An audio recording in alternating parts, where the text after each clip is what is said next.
Hello dear learner, जय हिंद। सभी को स्वागत है आप सभी का आज के इस न्यू वीडियो में। सेरेब्रल पॉलिसी से रिलेटेड है प्रमस्तिष्क की पक्षाघात, जो कि पार्ट सेकंड है। इससे पहले पार्ट फर्स्ट का वीडियो बनाया जा चुका है। जितने भी वीडियोज बन चुके हैं उन सभी वीडियोज के प्लेलिस्ट का लिंक आपको इस वीडियो के डिस्क्रिप्शन बॉक्स में मिल जाएगा। आप उन्हें भी ज़रूर देखिए और पूरी जानकारी को हासिल कीजिए। चलिए स्टार्ट करते हैं बिना देर किए। तो इस पार्ट सेकंड में हम स्टार्ट करेंगे सिम्टम्स यानी कि लक्षण से जानेंगे। इससे पहले जो पार्ट फर्स्ट था उसमें हमने उसकी हिस्ट्री जानी थी, यानी कि कॉन्सेप्ट, मीनिंग, टाइप्स जाने थे। अभी हम इसमें लक्षण जानेंगे और आगे का पूरा कंटेंट जानेंगे। तो इससे पहले यदि आप चैनल में नए हैं तो चैनल को ज़रूर सब्सक्राइब करें एंड साथ ही बेल आइकन को भी प्रेस करें एंड ऑल पर क्लिक करें, ताकि आने वाले ऐसे ही महत्वपूर्ण वीडियो का नोटिफिकेशन आपको तुरंत मिल जाए। तो चलिए स्टार्ट करते हैं। साथ ही लाइक करना ना भूलें वीडियो को। तो सिम्टम्स या लक्षण के बारे में देखते हैं। जैसे सबसे पहले मांसपेशी संबंधी या जो मस्कुलर रिलेटेड जो लक्षण होते हैं उनसे संबंधित देखते हैं हम कि चलने में परेशानी होती है, तालमेल का मतलब होता है बैलेंस या कोऑर्डिनेशन। जैसे मान लीजिए कि हमारा मोटर स्किल है वो बेटर नहीं है, हम पेन पकड़ लिए बट लिख नहीं सकते एग्जैक्ट जो लाइन होती है, या यूँ कहें कि हमको एक स्थान से दूसरे स्थान तक आने जाने में दिक्कत होती है। जिस जगह पैर रखना चाहिए एग्जैक्टली ताकि हम गिर ना जाएं इधर उधर, तो वो हमसे नहीं हो पाता है।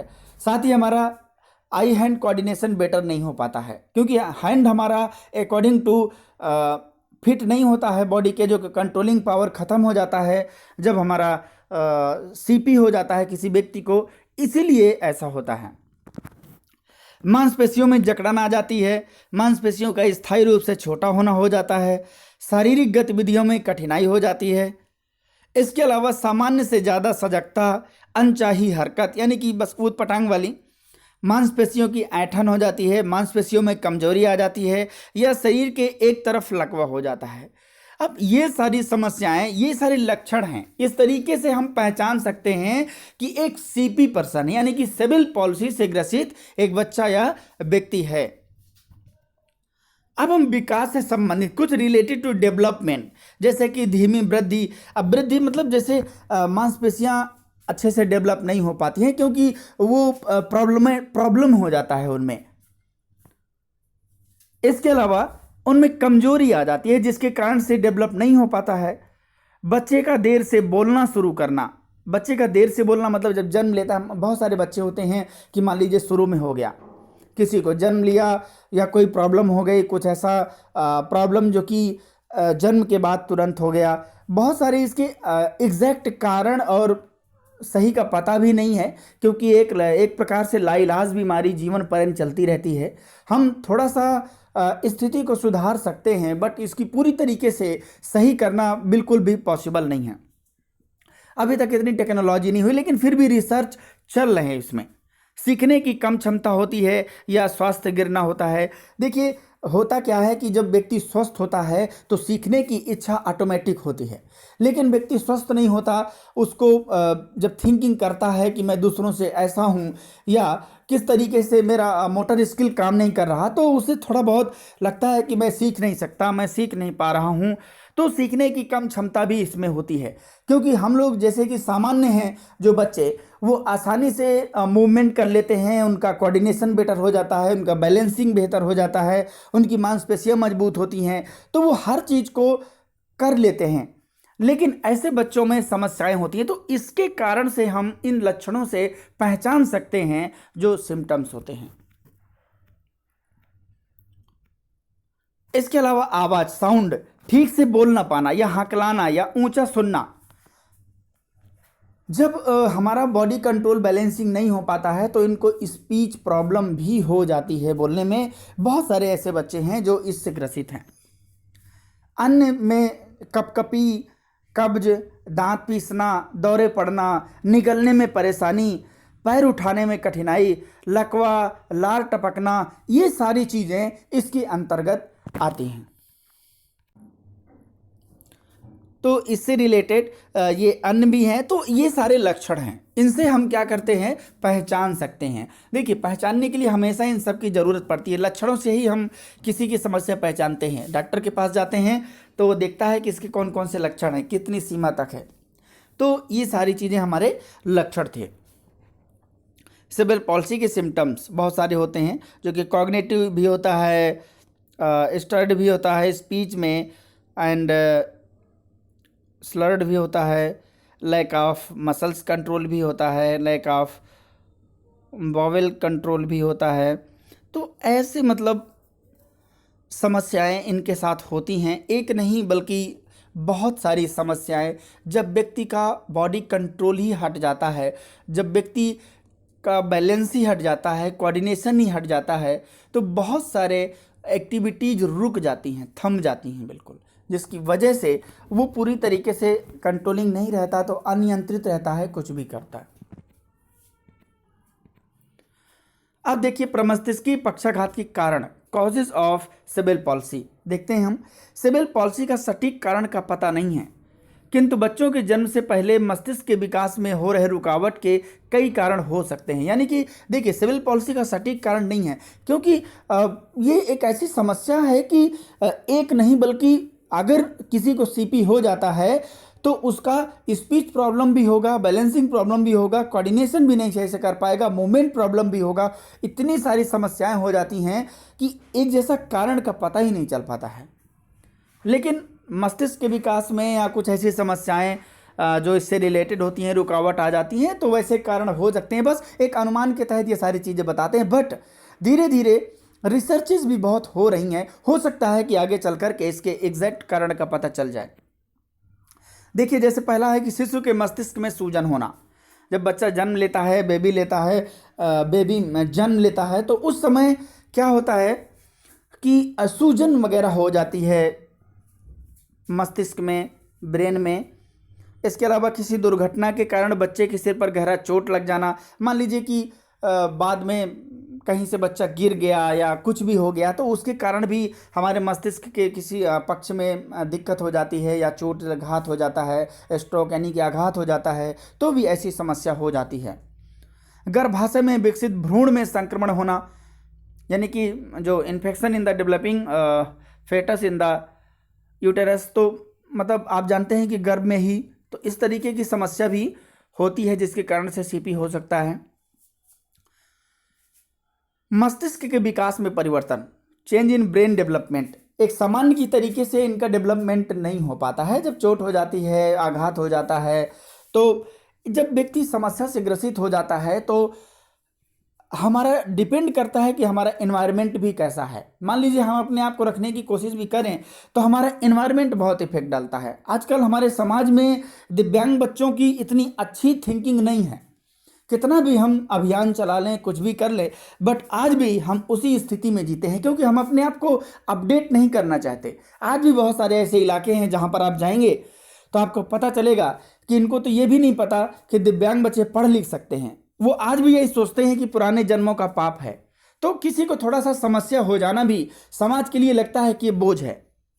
तो मस्तिष्क का विकास, यानी कि जो माइंड हमारा है, ब्रेन है, अगर चोट लग जाती है तो उसका डेवलपमेंट हो नहीं पाता। अब उसकी वजह से बहुत सारी समस्याएं हो जाती हैं, तो सीधी सी बात है वो डेवलपमेंट बहुत सारी चीज़ों में रुक जाता है।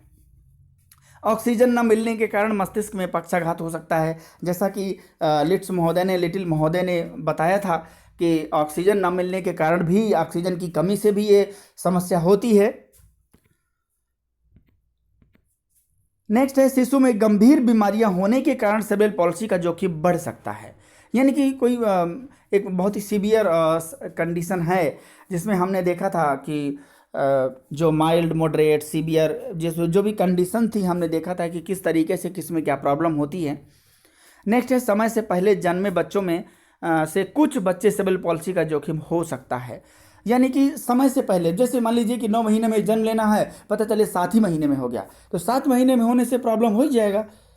तो कुछ ना कुछ बहुत सारे बच्चे अच्छे से डेवलप भी कर जाते हैं, ऐसा नहीं है, लेकिन ज़्यादातर में देखा जाता है कि गर्भावस्था के समय कुछ संक्रमण जैसे कि rubella, syphilis, thyroid, chicken pox होने से सेरेब्रल पॉल्सी का जोखिम हो सकता है। देखिए हो सकता है, एग्जैक्ट नहीं है कि वही हो जाएगा। आज तक कभी कारण का एग्जैक्ट पता ही नहीं चला। तो ये सब हम अंदाज़ा लगा लगा के जो भी रिसर्च सामने आती हैं उनके आधार पर हम कहते रहते हैं। अभी हम देखते हैं कि असेसमेंट कैसे करेंगे। मान लीजिए, क्योंकि असेसमेंट तो जरूरी होगा, आकलन कैसे करेंगे, कैसे हम पता लगाएंगे इनका आकलन करने के लिए क्या करवाएंगे, क्या एक्टिविटी करवाएंगे। तो निम्नलिखित बिंदुओं के अनुसार हम बच्चे का आकलन किया जाता है। देखते हैं, जैसे कि जन्म के समय देर से रोता है या सांस लेता है तो हम पता लगा पाते हैं। तो जो आकलन करता होता है, जो इस चीज़ का रिसर्च करता है, जो तो वैसे इस स्थिति में वो रहता है, वो हमेशा एक्टिव रहता है कि मुझे रिसर्च करना है, आकलन करना है, तो वहाँ पर जाता रहता है, वो आता जाता रहता है, डॉक्टर से पूछता रहता है। कभी बच्चा जन्म लेता है तो जन्म के समय देर से रोना या सांस लेता है तो इस तरीके से दिक्कत होता है। नेक्स्ट है कि जन्म के समय बच्चे का शरीर शिथिल या निर्जीव जैसा तथा लचीला एवं पतला होता है। यदि शिशु को छाती की तरफ पकड़कर औंधे मुंह लटकाया जाए तो शिशु उल्टा यू जैसा झुक जाएगा, तो इसे भी तरीके से। इसके अलावा दूसरे सामान्य बच्चे की तुलना में विकास धीमा होता है, इससे भी आप पहचान सकते हैं, आकलन कर सकते हैं। गर्दन नियंत्रण एवं बैठने में देर करता है, इससे भी आप असेसमेंट कर सकते हैं। इसके अलावा अपने दोनों हाथों को एक साथ नहीं चलता है, यानी कि जब आप पहचान करते हैं, असेसमेंट करते हैं तो अपने दोनों हाथों को एक साथ नहीं चलता है या चलाता है तथा एक ही हाथ का प्रयोग करता है। तो इससे ये पता चलता है कि इसका जो एक हाथ नहीं काम करता है या उसको किस तरीके का प्रॉब्लम है, जो हमने टाइप्स में पढ़ा है, तो उसे पता चलता है। नेक्स्ट है, शिशु स्तनपान में असमर्थता दिखाता है, दूध वगैरह नहीं पी पाता है, ये भी समस्या होती है। नेक्स्ट है, गोद में लेते समय या कपड़ा पहनाते या पहनते समय एवं नहाते समय शिशु का शरीर अकड़ जाता है, बिल्कुल एकदम अकड़ू टाइप। ऐसा नहीं है माइंड से अकड़ू नहीं, मतलब शारीरिक रूप से किस तरीके से, जो मसल्स होती हैं अच्छे से डेवलप नहीं हो पाती तो वो अपना अकड़पन में चली जाते हैं। नेक्स्ट है, गतिविधि करने में दर्द होना, जो भी मूवमेंट होना, जैसे कि किसी चीज़ को पकड़ना है तो हमें मूवमेंट करना पड़ेगा, चलना है तो मूवमेंट करना पड़ेगा, तो उनके समय दर्द होता है। नेक्स्ट है, बच्चे बहुत उदास दिखते हैं तथा सुस्त गति वाले होते हैं, क्योंकि वो बॉडी कंट्रोलिंग पावर रहता नहीं है, इसलिए उदास दिखते हैं। नेक्स्ट है, होंठ से लार टपकता है, तो होंठ से लार तो टपकेगा ही, क्योंकि वो देखिए ना तो उसका हाथ इतना मूवमेंट कर पाता है कि वो खुद से वहाँ तक पहुँच सके और एक्टिविटी कर सके, उसका साफ सफाई कर सके। तो इनके लिए हमेशा जो है देखभाल करने वाला व्यक्ति चाहिए होता है। इसके बाद डायग्नोसिस करते हैं, देखते हैं कैसे हम डायग्नोसिस करते हैं। या यहाँ पर जैसे कि लिखा हुआ है डायग्नोसिस करते हैं, मतलब निदान करते हैं, यहाँ परीक्षण लिखा गया है। तो सेरेब्रल पॉल्सी का निदान करने के लिए, तो यहाँ पर आप परीक्षण को निदान भी समझ सकते हैं। तो सेरेब्रल पॉल्सी का निदान करने के लिए पहले बच्चे के लक्षणों व बीमारी इतिहास के बारे में पूछना चाहिए। इसके अलावा बच्चे का शारीरिक परीक्षण करते हैं, जैसे कि ईसीजी हो गया, सीटी स्कैन हो गया, एमआईआर हो गया, ब्लड टेस्ट हो गया, क्रेनियल अल्ट्रासाउंड हो गया, तो ये सब परीक्षण करने पड़ते हैं जिससे हमें पता चलता है। इसके अलावा अन्य परीक्षण भी होते हैं, जैसे कि बोलने व सुनने की समस्या के लिए, अंगों व मांसपेशियों की समस्या के लिए, समझने की कमी आदि का परीक्षण कर पता लगा सकते हैं, क्योंकि मांसपेशियों में प्रॉब्लम होती ही है, स्पीच की प्रॉब्लम भी होती है, तो इससे हम पता लगा सकते हैं। बहुत सारी चीज़ों को जैसे जल्दी नहीं समझ पाते तो थोड़ा सा दिक्कत होती है। इसके अलावा सेरेब्रल पॉल्सी के लिए उपचार और प्रबंधन क्या हो सकते हैं, देखते हैं। असिस्टिव टेक्नोलॉजी, मतलब किस तरीके से हम मैनेजमेंट कर सकते हैं, ट्रीटमेंट कैसे दे सकते हैं। असिस्टिव टेक्नोलॉजी जो सहायक प्रौद्योगिकी, उनके लिए विभिन्न प्रकार की, जैसे उनके लिए चेयर भी अलग होती हैं, जो मैं अभी आपको दिखाऊंगा। इसके अलावा प्रारंभिक देखरेख गर्भावस्था के दौरान या जन्म के बाद, ये सब जरूरी बहुत है। इसके अलावा व्यक्तिगत देखरेख, जो सुविधाजनक वातावरण या माहौल हो, एक्सेसिबिलिटी हो, ये उसके लिए ज़रूरी है, ये एक प्रकार का उपचार है। नेक्स्ट है कि रिहेबिलिटेशन, जो कि पुनर्वास। सेरेब्रल पॉल्सी के रोगियों के इलाज के लिए देश भर में कई पुनर्वास केंद्र मौजूद हैं। ये केंद्र अक्सर सबसे गंभीर स्थितियों वाले रोगियों का इलाज करते हैं। ज़्यादा प्रॉब्लम होती है, बिल्कुल भी बिना देख रेख के बिल्कुल भी अपना जीवन यापन नहीं कर सकते हैं। हालांकि जो सीपी से ग्रसित बच्चे होते हैं उनको हमेशा देख रेख की आवश्यकता होती है, क्योंकि वो ऑलरेडी गंभीर, एक प्रकार की बहुत ही गंभीर समस्या वाला बिल्कुल प्रॉब्लम है ये। इसके अलावा जैसे कि cerebral palsy, spinal cord injury, stroke हो जाता है, कोई आघात हो जाता है, ट्रॉमेटिक ब्रेन इंजरी हो जाती है, तो इससे रिलेटेड भी हम इनका सबका ट्रीटमेंट करते हैं, उपचार करते हैं, ताकि क्योंकि इनका करने से काफ़ी चीज़ों में बेहतर थोड़ा बहुत स्थिति में सुधार हो सकता है। देखिए पूर्णतः तो सही करना बिल्कुल मुश्किल है, तो इसलिए हम कोशिश करते रहते हैं कि क्या कर सकें। इसके अलावा देखिए थेरेपी क्या दे सकते हैं हम, मतलब चिकित्सा जो होती है, जैसे कि स्पीच एंड लैंग्वेज थेरेपी, भाषा थेरेपी जिसे हम कहते हैं, फिजिकल थेरेपी, व्यावसायिक थेरेपी जो ऑक्यूपेशनल थेरेपी होती है, रिक्रिएशनल मनोरंजन थेरेपी जो व्यवहारिक थेरेपी। तो ये देख सकते हैं आप, जितने सारे इमेज हैं वो इसी चीज़ को शो कर रहे हैं, जितनी भी चीज़ें हैं। तो इन सब की थेरेपी देने से क्या होता है कि बच्चे में थोड़ा बहुत सुधार आता है, मांसपेशियों का थोड़ा बहुत चलन बना रहता है, गतिशीलता बनी रहती है, तो उनको भी थोड़ा सा महसूस होता है। अदरवाइज बिल्कुल भी शून्य पड़ जाते हैं, उनका अकड़ापन रहता है एकदम, शारीरिक रूप से और मानसिक रूप से भी समस्याग्रस्त होते हैं। तो ये सारी चीज़ें थेरेपी करवाना भी एक उचित होता है, इसलिए ज़्यादातर थेरेपी ही चलती है इनकी।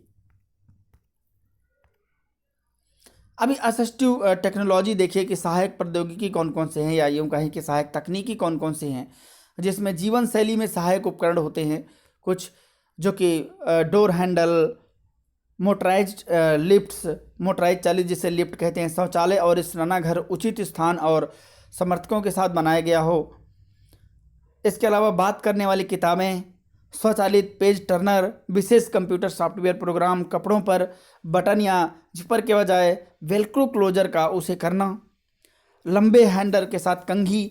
अभी इन सब का मैं चित्र दिखाता हूँ, आप अच्छे से समझ जाएंगे। इसके अलावा संगठित खेलों के लिए विशेष व्हीलचेयर का उपयोग करने वाले बच्चों के लिए ट्राईसाइकिल और साइकिल, ऊपरी और निचले शरीर के साथ साथ हाथ और पैर को चुनौती देने के लिए व्यायाम मशीनें। मतलब देखिए मोटराइज्ड चीज़ें होनी चाहिए।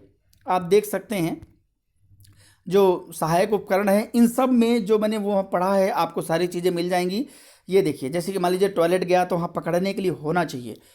इसके अलावा देखिए किस तरीके की चेयर होनी चाहिए, उसमें बैठेगा तो किस तरह, ये जो लगा हुआ है कपड़ा, ये रबर टाइप, जो कि वो बैठेगा तो आसानी से उसमें बंधेगा वो।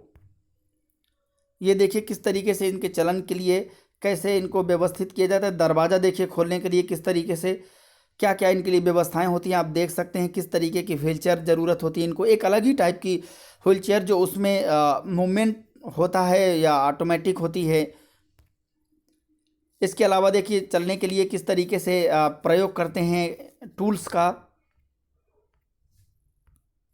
इसके अलावा ये देखिए जो ब्रश मंजन या जो डेली चीज़ें हैं करने के लिए, तो उनमें किस तरीके से हम एडाप्टेशन करते हैं ताकि उनके लिए एक असिस्टिव हो जाए, सहायक हो जाए, कोशिश करें कि वो खुद से कर सकें। देखिए किस तरीके से कंप्यूटर भी होता है ना, तो इनके हिसाब से बिल्कुल इनका जो व्हील चेयर भी होता है ना, वैसे बैठने के लिए जो उसी में वो मूवमेंट करते हैं और एक स्थान से दूसरे स्थान तक जाते हैं, क्योंकि उनका जो बॉडी है वो मूवमेंट नहीं कर पाता ज़्यादा। देखिए किस तरीके से अब ये सब इसलिए लगाए जाते हैं एडाप्टेशन के तौर पर, ताकि जो बच्चा है आसानी से पकड़ सके चीज़ों को और खुद से एक्टिविटी करने की कोशिश करें। देखिए किस तरीके से कैसा इनके लिए जो स्क्रीन है या कोई चार्ट है या कुछ भी है, तो किस तरीके से बनाया जाता है, इनके अनुसार हर चीज़ की जाती है। तो ये जितने भी थे सब असिस्टिव टेक्नोलॉजी हैं जो इनके लिए उपयोगी हैं। इसके अलावा हमारे पास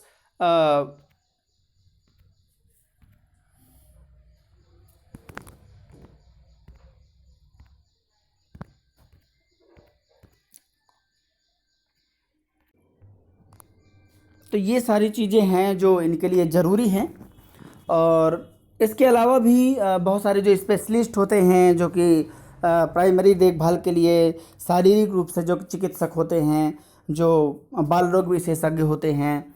इसके अलावा जो न्यूरोलॉजिकल जो चिकित्सक होते हैं, तंत्रिका तंत्र विशेषज्ञ होते हैं, उनकी भी आवश्यकता होती है।